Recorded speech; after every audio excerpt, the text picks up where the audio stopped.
Get that inside row moving.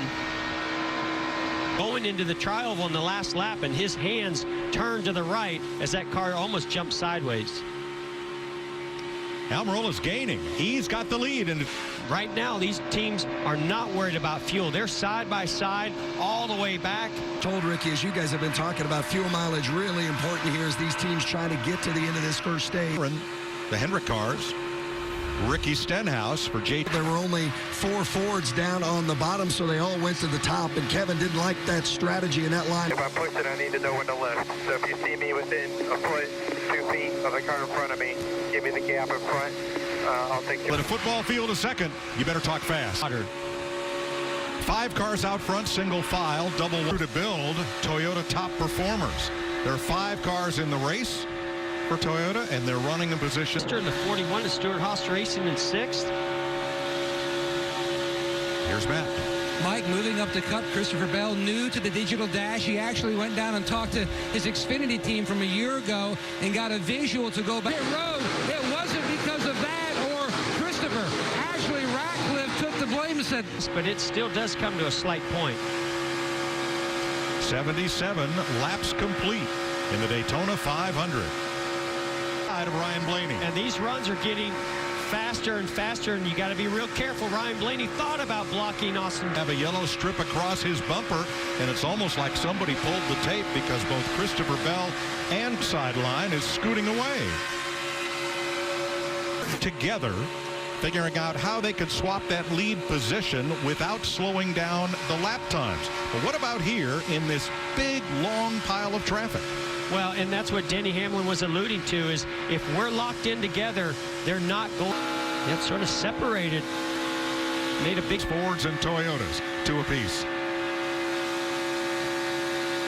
Hamlin goes to the top, allowing Joey Logano to get a run on the inside. Big push from the 18 to Kyle Busch, and the back of that car wiggling. Been a single lap today.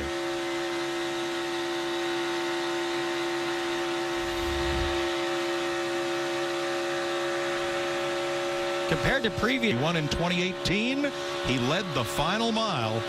That was it. We were going to follow along with Jimmy Johnson's heart rate monitor, so let's go on board that 48 car on this last restart. In the 3. I really think that the 12 of Ryan Blaney is having some issues handling. He has his hands full because we're seeing to be able to lower the back of these cars. No ride height restrictions. Joe Gibbs Racing won the Daytona 500 last year. They have 3 of the top 5 right to plan out what they might do if they're in this same position at the end of the race when the big trophy. Fun, where if they wanted to make that move, they might not make it at the end of the stage because it might. Kurt Busch told me yesterday.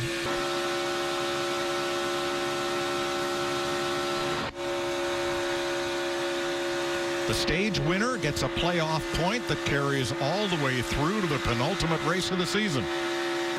Track tip's going down. The grip's going to go up. These guys ought to be more aggressive. Here comes a big run.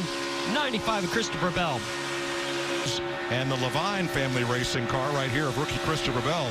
Now that they have found each other, that's not great news for the rest of this field. No, it isn't. And I'll tell you something else. You got defending champion Kyle Busch leading this field. Finished second last year's Daytona 500, but he has never won this race. 38 to 40 to go. If I'm one of those Toyota crew chiefs, that's the format I'm going to go with. You can run to about lap. Well, and they told Ricky that he was being penalized. Ricky said, I was either going to crash him or not.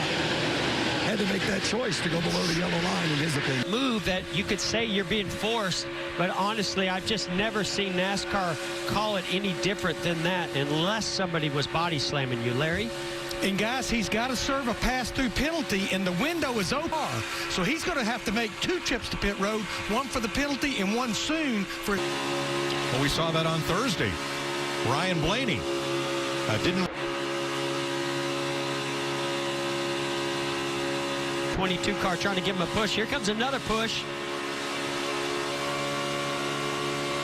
These guys make it look so easy. I promise you, folks, it is not. When you see that car coming, you just hold that wheel. Ed Keselowski, Chris Buescher, a Toyota, and 5 Fords right behind him.